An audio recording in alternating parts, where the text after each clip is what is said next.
Le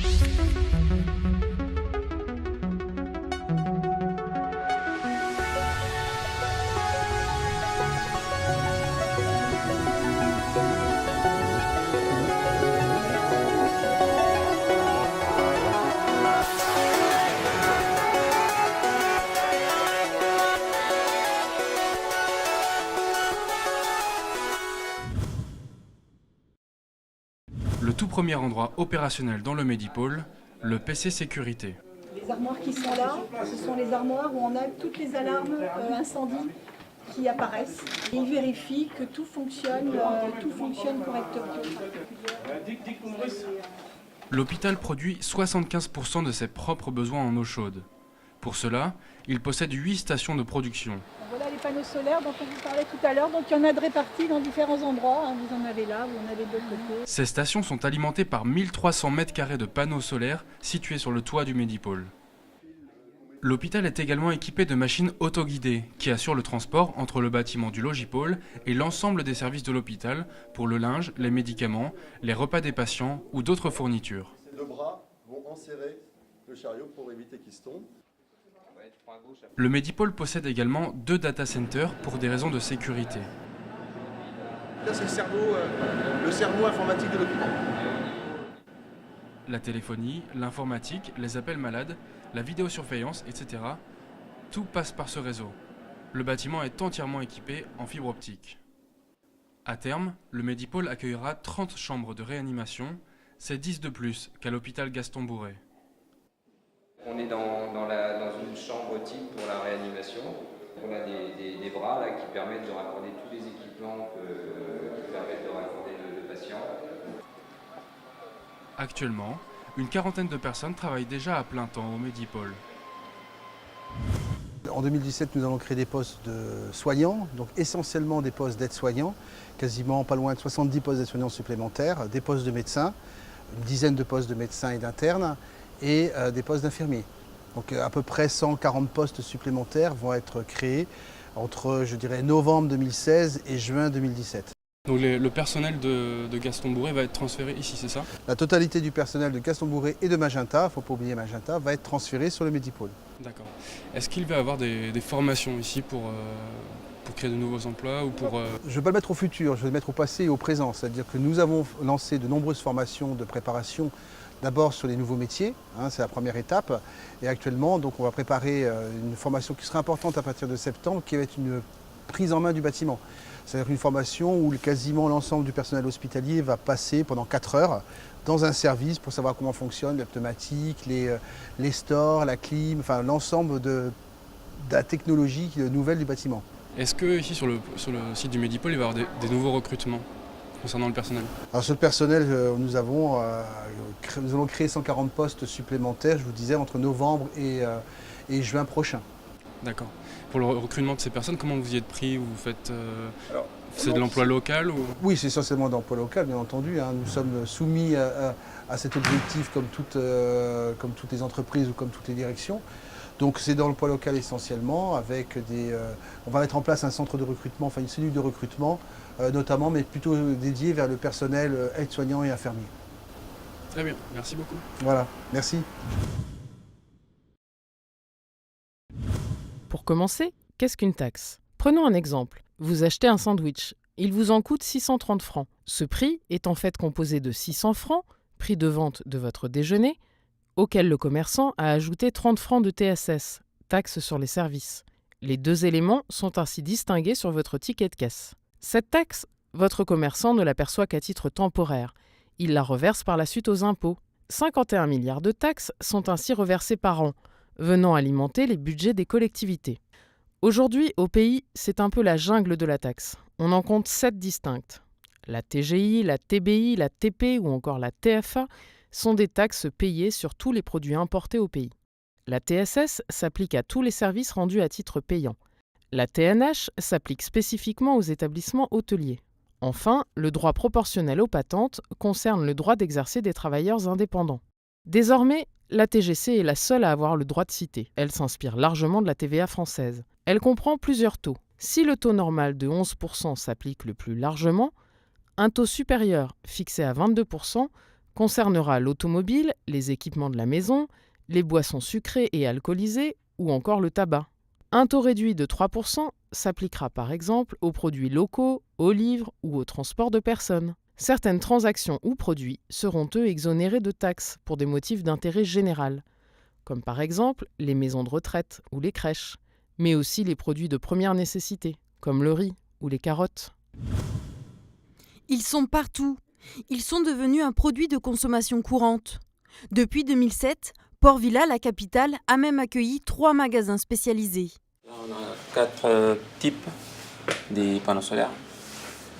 Il y a du 50 watts, 95 watts, 140 et 200 watts. Ici, on vend chaque semaine une dizaine de panneaux.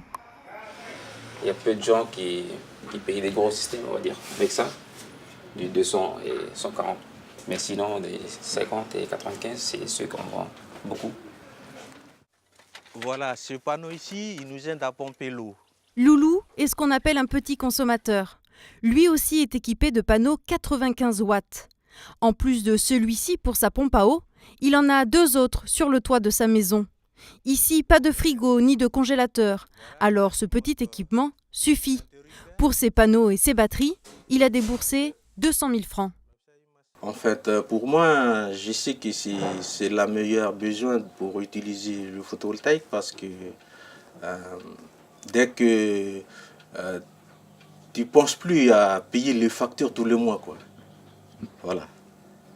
Tu vives liberté, je veux dire comme ça. Il n'y a pas que le point économique qui rentre en jeu. Si beaucoup de personnes se tournent vers le photovoltaïque, c'est surtout parce qu'ils n'ont pas d'autre choix. Au Vanuatu, seulement 19% des foyers ont accès à l'électricité. Alors, Monseigneur Calvé, bonjour. Bonjour. En fait, on voulait avoir une de vos réactions par rapport à ce qui s'est passé à Rouen, l'attentat.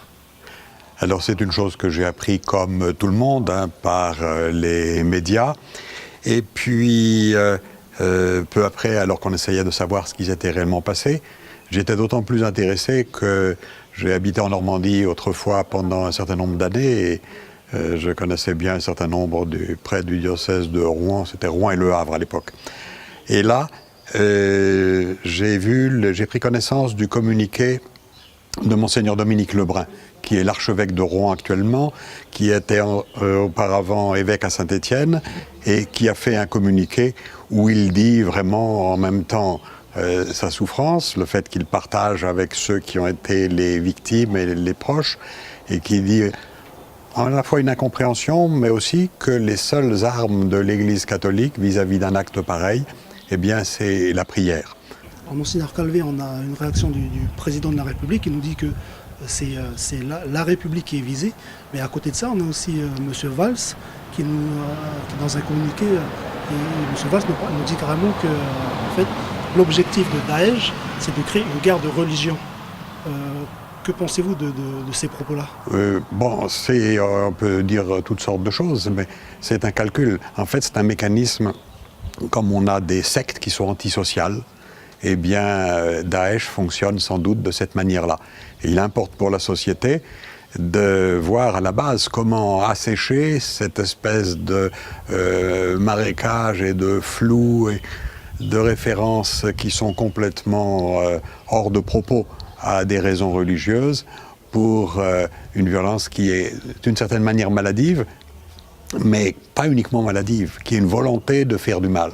Et le fait de parler de guerre de religion, ne pensez-vous pas que ça risque de stigmatiser une partie de la population ? C'est une lutte de pouvoir, et beaucoup plus que de recherche de pouvoir que de religion. Et ce qu'il s'agit de faire, eh bien, c'est de trouver ce qui évite à ces quantités, comme je le disais, de haine, de réserve qui déferlent par moments, par paroxysme, et pour des gens qui sont pris en main. Parce que on connaît le mécanisme qui inclut des gens dans des sectes, eh bien, ils sont pris en main et ensuite sont amenés à faire n'importe quoi. Eh bien, je pense que c'est ce que l'on voit là, mais ça demande de regarder ce phénomène-là avec grand soin. Dans la société, Quelquefois, on s'attache à dire « mais il y a des choses, à donner des alibis ». Non, il y a des gens qui cherchent le mal, qui cherchent à prendre le pouvoir, qui cherchent à exercer leur pouvoir sur d'autres, et ils l'exercent de manière intelligente. Quand on pense que le nom islam, Salem, c'est la paix, eh bien c'est un dévoiement de l'islam, à proprement parler, quand on connaît un peu les valeurs de l'islam. Mais dans l'islam, comme d'ailleurs dans la religion chrétienne, comme dans d'autres religions, il y a des gens qui peuvent chercher à l'utiliser pour prendre le pouvoir. Monsieur Calvé, je vous remercie. Il est clair que le but de l'État islamique, c'est de créer les conflits interreligieux au sein des sociétés occidentales. Donc, effectivement, je pense que ce qu'ils recherchent, c'est maintenant les réactions aux actions qu'ils commettent de façon accélérée d'ailleurs. Très souvent, on nous demande de nous justifier. Mais personnellement, je me suis mal à l'aise à me justifier puisque ces gens-là ne me représentent en rien et en aucun cas.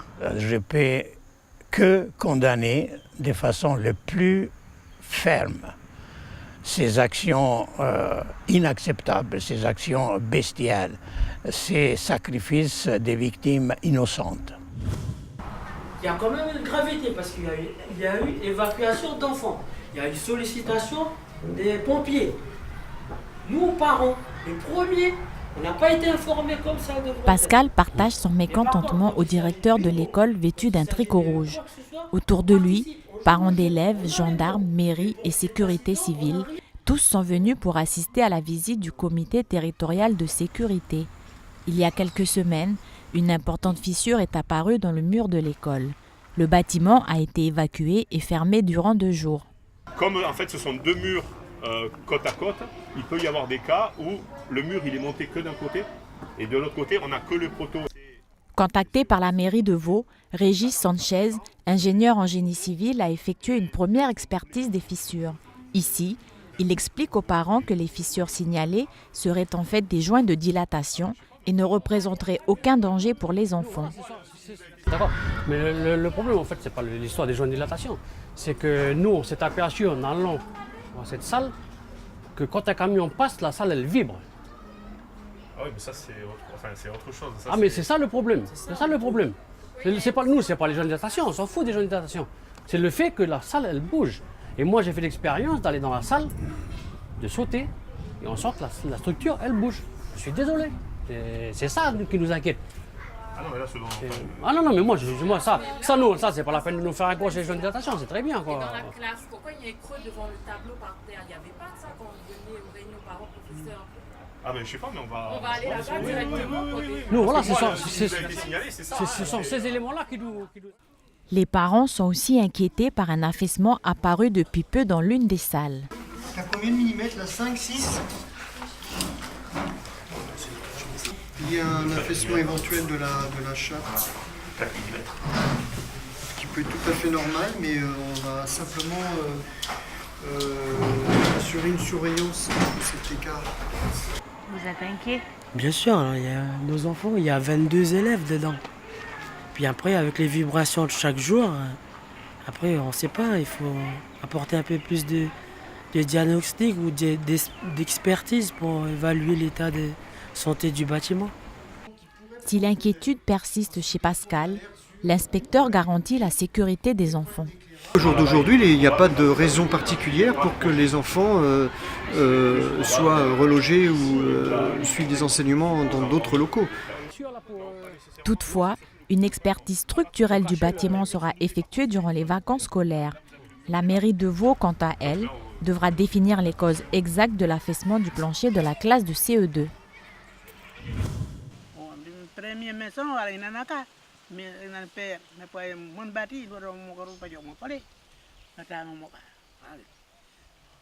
Ce matin, c'est une grande première pour Charlotte. Elle interviewe sa propre grand-mère maternelle. Comment elle a réagi quand maman s'est mise avec papa, avec le blanc du coin?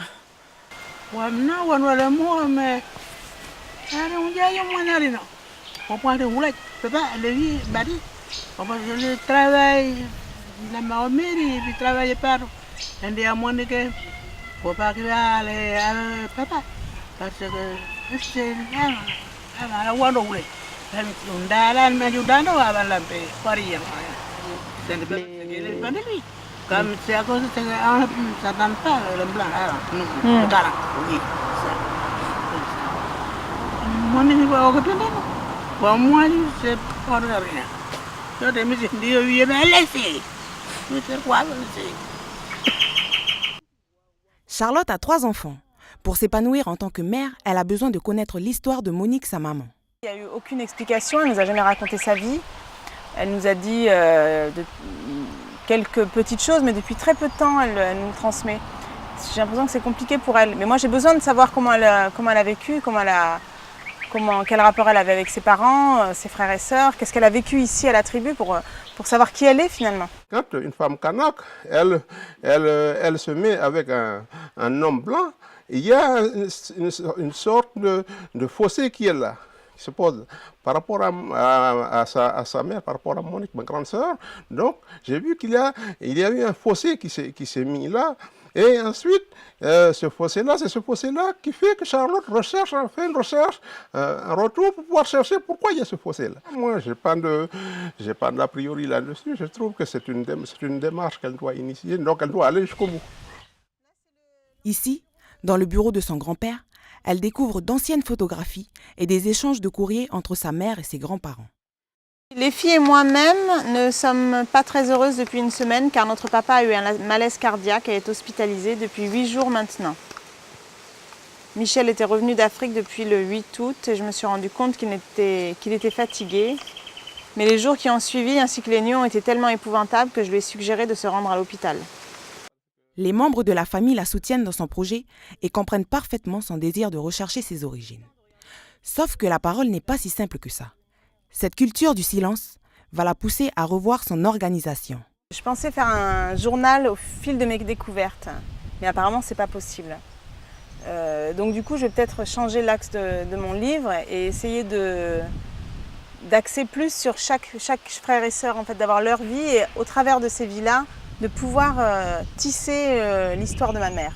Ça va finir par s'ouvrir, il faut juste du temps, c'est pas évident de livrer sa vie comme ça, de livrer des choses de son intimité, surtout face à une caméra. Il lui reste moins de 2 semaines pour avoir davantage de réponses à ses questions. D'ici là, elle continue ses recherches auprès des autres membres de sa famille. Ok, coupé. Voilà.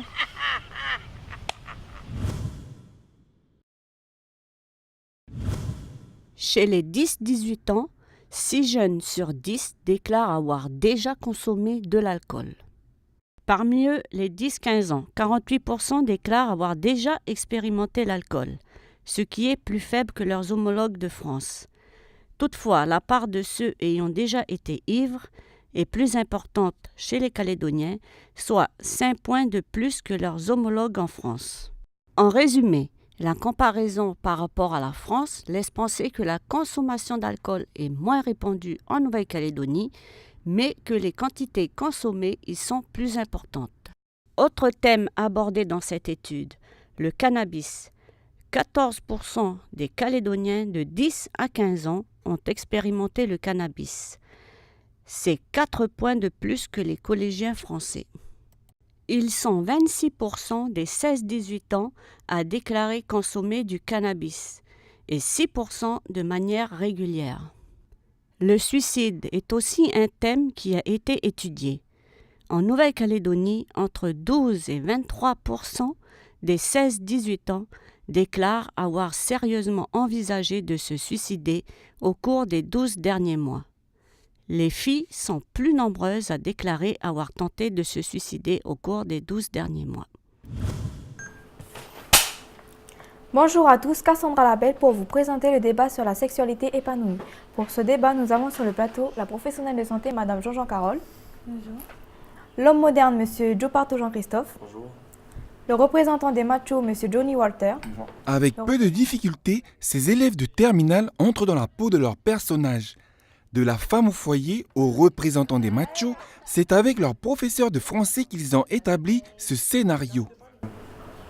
Vous êtes épanoui et votre femme, elle est? Ben, je sais pas, moi je m'en fous un peu, hein. C'est moi, je compte sur moi. Et si elle est pas contente, elle va voir ailleurs. Non mais ça va pas. Moi je suis une femme foyer, mais pas soumise à mon mari. Alors vos propos machistes, vous pouvez le garder. Non mais la bonne femme, t'as cru que tu parlais. Du calme s'il vous plaît, restant poli et respectueux de la parole de chacun. C'est quelque chose d'important, c'est au programme. Donc on a essayé de prendre un panel un peu des représentants de la société pour que chacun aborde le thème de la sexualité, qui est quand même quelque chose qui plaît aux jeunes, mais en travaillant aussi sur cette liberté d'expression, qu'est-ce qui peut être dit, ne pas être dit, qu'est-ce que dit la loi, enfin voilà. Ben, moi, ce que j'en pense en tant qu'homme moderne de mon époque, c'est que je respecte ma femme, je suis attentionné à ses désirs sexuels et à ses plaisirs. Filmé par leurs camarades de l'atelier audiovisuel, ce court-métrage devrait prochainement s'ajouter à une collection déjà présente sur la toile.